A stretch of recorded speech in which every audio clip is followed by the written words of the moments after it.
smart as a deer and fast as a cantaloupe, our brave hero was searching for the lost city of Marcita Aurora. Getting under the dense foliage of the elven forest of Dupuy, he was looking for a way to cross the lake of Lesseps, last obstacle between him and the land of his dreams.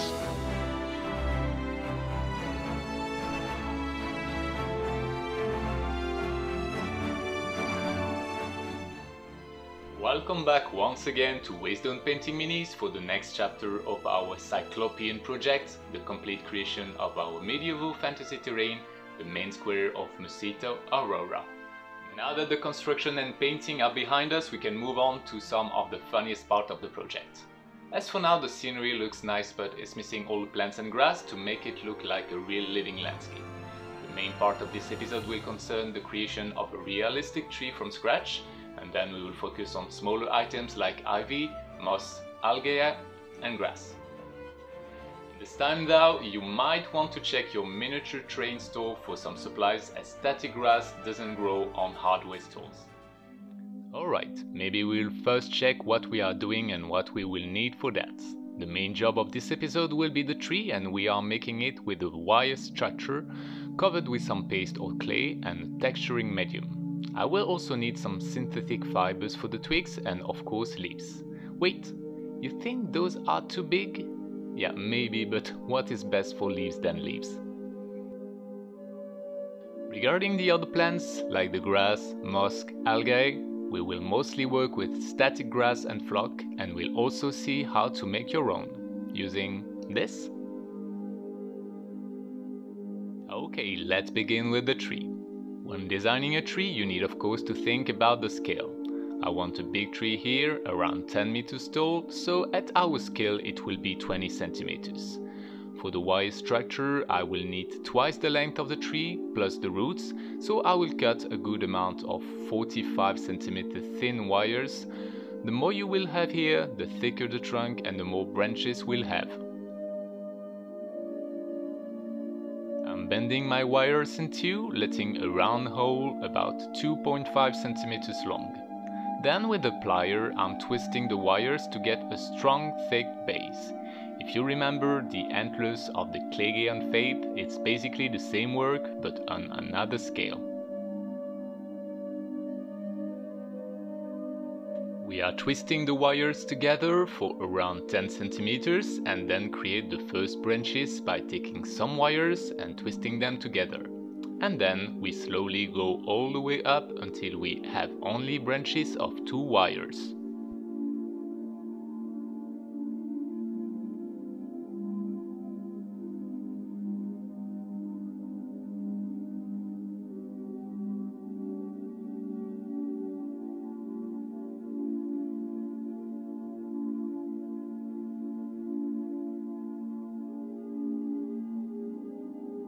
That's not too bad, but it's really not enough regarding the amount of branches. So we can make a loop with the wire, twist the loop on itself and cut the end to create 3 new shorter branches.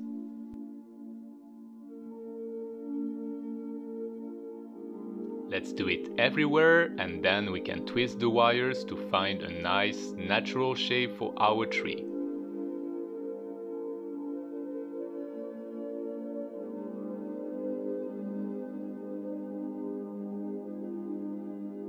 Now, regarding the kind of tree you want, you can have roots or not. If not, you can just cut the bottom loop entirely to pin your trees on the ground. Otherwise, we will do there what we did on the branches on smaller versions. Let's take some wires, twist them together again and again to get some nice uneven roots.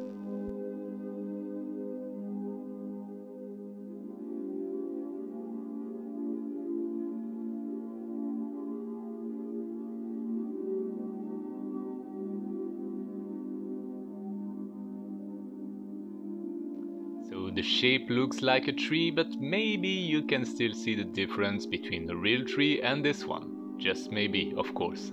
Let's cover those wires. I'm using some modeling paste here. Of course you can use some clay or Fimo, but I don't want to spend hours trying to delete fingerprints and stuff while the pieces are falling from the wires. The modeling paste that I got can be applied with a brush or a modeling tool, which is great because we can create an even coat first, then add some material when we want the wood to be thicker.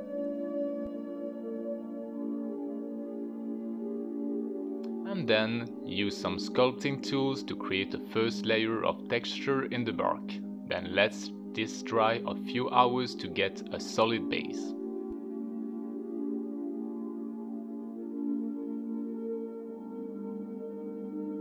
It could be enough as a tree, and if you are making a lot for a big table, it would be enough. But this one is a centerpiece of the scenery, so let's give him a bit more consistency. I'm using some crackling paste now, add a thick coat all over the tree. This is basically the same kind of paste you might find in a Martian iron earth base paint, etc. The thicker the coat, the bigger the cracks. Let it dry as well.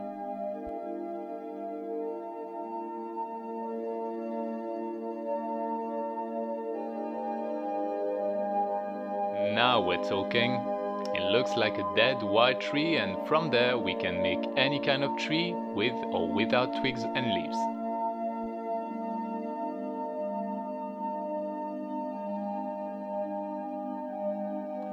We are doing the twigs before the base coat, and except if you want to split some smaller wires on every branch, there is a good way to make those if you plan to put some leaves after.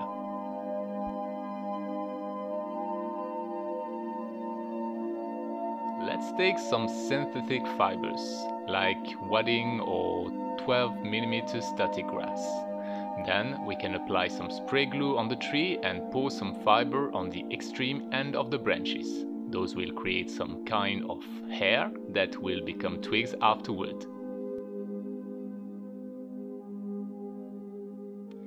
It's now time to undercoat the tree. As we are not using foam here, we can easily undercoat with black spray paint and then make a zenithal with grave bone to create the first level of shades. We can now begin the base coat, and I think the contrast paint wildwood could be a nice choice for that. It will keep the zenithal visible and spare us one wash.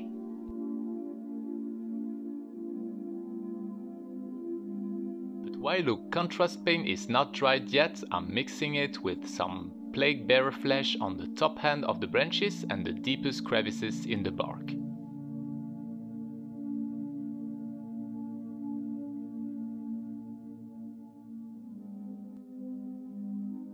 I'm going to move to dry brush now, first making an even coat of Gowthorpe brown on the whole bark.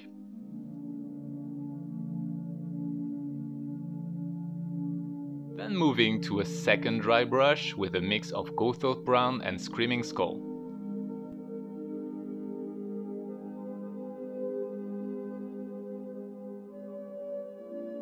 On the tip of the branches and the mossiest zone, I'm having a light dry brush of Nurgling Green to create a bit more nuance.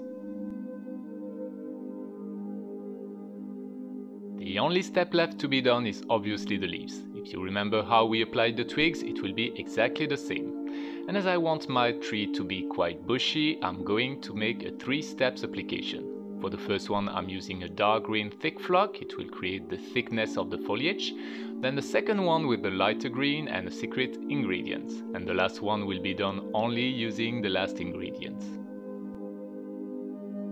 What is it? It's a bird. It's a plane. Almost. It's an autumn leaf.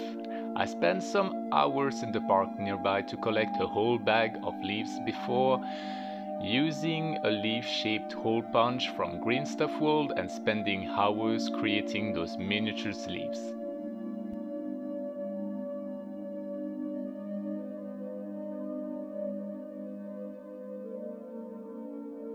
So, first spray glue application, then pouring the dark flock from the side to avoid having flock glued to the bark.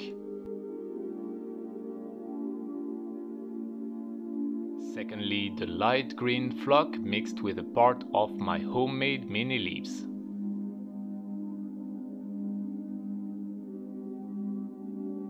And then, when the main foliage is secured, I'm applying a third coat of spray glue and pour the leaves from the top to get a nice top coat. You can apply some matte varnish or even some hairspray all over the foliage to secure it for good. It's time to settle this tree to the ground. We previously applied some plaster to the base and this will not help us to glue the tree. Let's break some of it to get the foam back.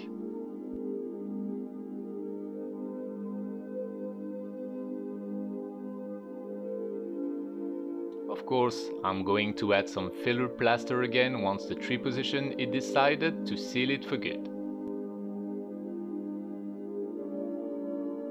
And finally, I'm using a wet brush to clean the roots.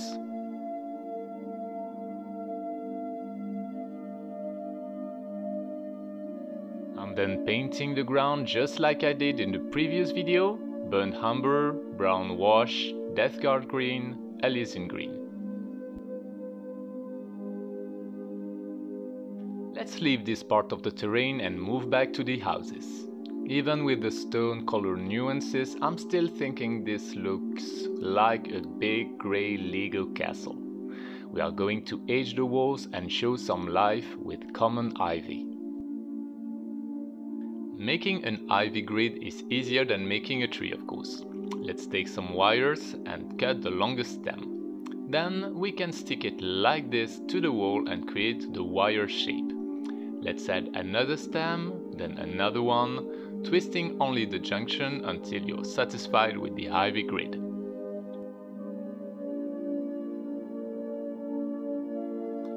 We use again the 12mm fibers to create more ramifications.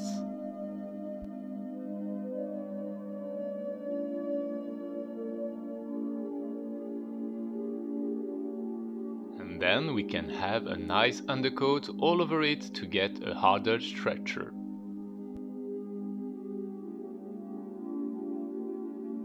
Next, we make a base coat of Death Guard green.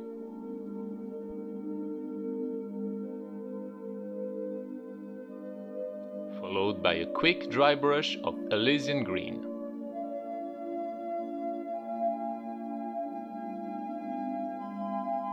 Glue it to the wall now and bend a last time the wires to fit perfectly to the wall.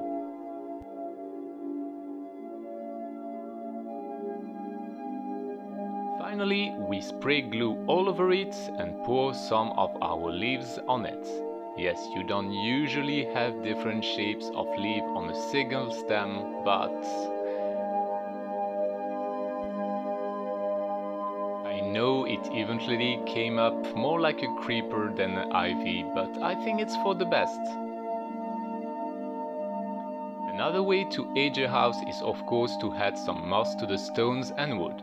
We can add as much as we want, but the main place will be where we applied the green glaze at the end of the previous episode. To make the moss, you can use some flock or chop some real moss in a blender. But I promised you I will show you how to create your own using, yes, an old sponge. The first thing you need to do is to cut it in small pieces so it can be easily used.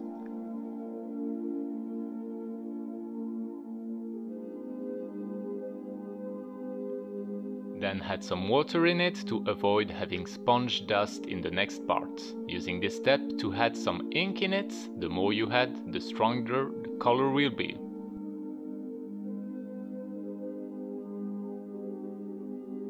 After that, you can borrow a blender to a friend.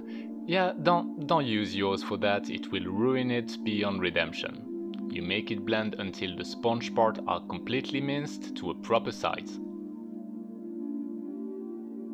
And finally, just let the moss dry by itself and you are now the proud owner of a great homemade moss flock.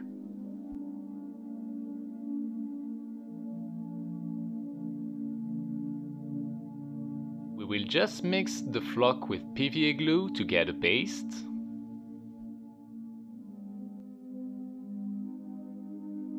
And then apply this with a modeling tool or a brush. This paste looks a bit too bright so far, but when it will dry, the true color of the flock will appear again. This is the perfect case of more is less. The way that the glue will disappear involves you put more than what you would think necessary.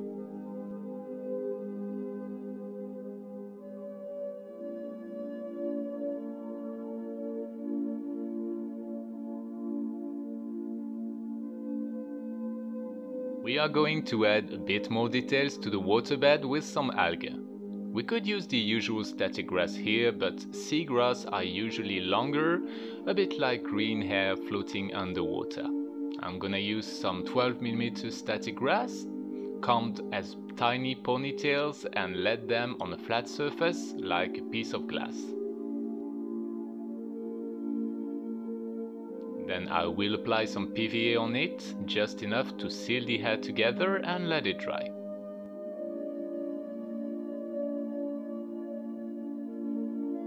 When it's dry, I'm using the X-Acto knife to detach the tufts from the base and bend the PVA to find a proper angle.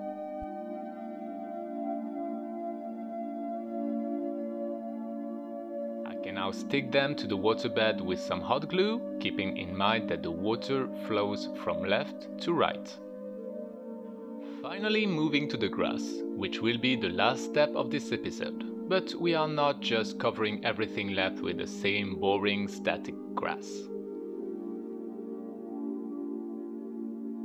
We will use some PVA glue and pour the grass directly to the surface. First, let's take this 12mm long grass again and choose some particular spots like the border of the stone wall, around the stones, and also some random places all over the board. But we are not gonna let them like this as poor longer grass. I'm taking some nice choice of color like rose, baby blue and yellow straight from the pot. With the tip of the brush, I'm gently applying some small dots on the top of some grass to render some cute little flowers. Of course, it's still Marcita Aurora, so maybe we are not going to overdo this step. It's not the mysterious city of Care Bears.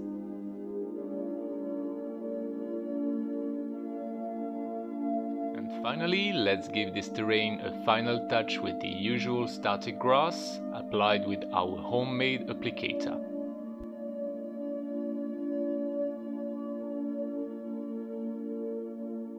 We just cover the rest of the ground with PVA and then pour the grass with the applicator to cover the entire dirt.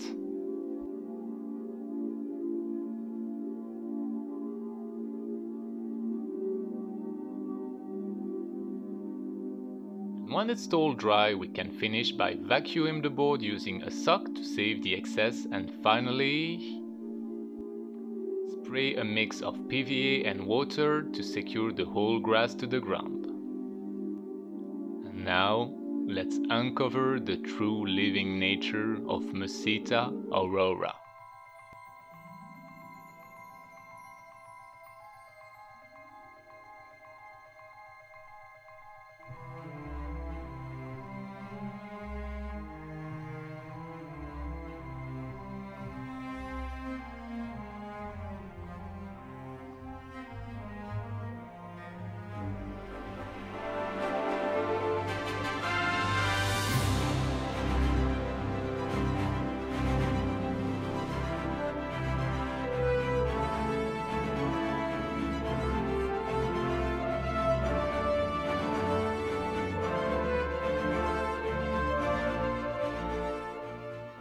We are all good for this week, I guess. This step has given our scenery way more realism, and we are really reaching to the end of the whole process now.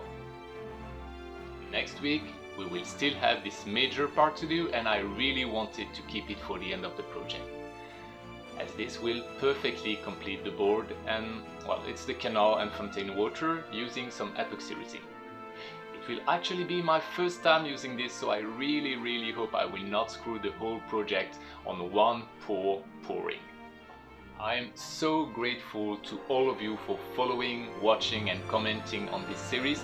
This journey has been so far an amazing trail, pushing my skills to their limits and my patience as well.